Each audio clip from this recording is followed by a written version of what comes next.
SB19 is on fire. Patuloy na gumagawa ng history ang Mahalima or ang mga Bano. Wow, aakalain nyo ba na magna number 2 worldwide ang nasabi nga pong Simula at Wakas album? Yes, sigurado na ina-expect man ito, pero hindi natin ina-expect na agad-agad ay magna number 2 nga ang SB19 sa top 10 worldwide sa iTunes. Ibig sabihin, sa lahat-lahat ng mga nag-release ng album ay SB19 ang pumapangalawa at talaga namang tinangkilik. So alam na mga 18, napakadami nyo talagang kalaban pagdating sa OPP ng kanila nga pong concert ticket. Nako, alam na this, say nga ng mga fans. But anyway, narito po ang update. SB19 Simula at Wakas World Tour Concert Album or Kick-Off Concert Album, number 2 top new entry iTunes, number 4 second highest new entry iTunes, and number 4 new entry sa iTunes. At grabe naman talaga ang mga fans sumuporta dahil ang kanilang World Tour Concert na Simula at Wakas ay sold out sa lahat ng kontinente at bansa na kanilang pinuntahan.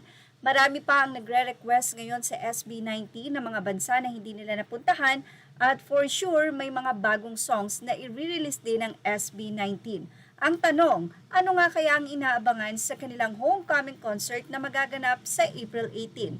Samantala, narito naman ang naging congratulatory message or napuno talaga ng congratulations message ang SB19 at so proud ang mga fans ang 18 dahil alam naman natin na grabe ang kanilang pagkakaisa para matulungan nila ang SB19 especially na makilala sila worldwide na ngayon nga ay nagbigay na naman ng karangalan sa bansa. Well, narito po ang say ng mga 18. Say ng mga fans, Mapa will always be my favorite. Record holder. Yan, say pa ng isa. Number 1 also in pop album release in the US.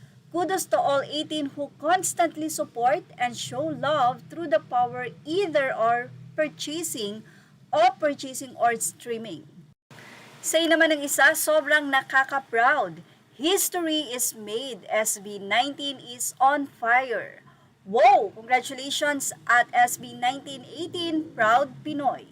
Siyempre, sobrang proud nga ang mga fans dahil sa achievement na naman ng SB19. Masyado na kayong malakas, SB, biro pa ng isa. Highest charting Filipino album in worldwide iTunes history.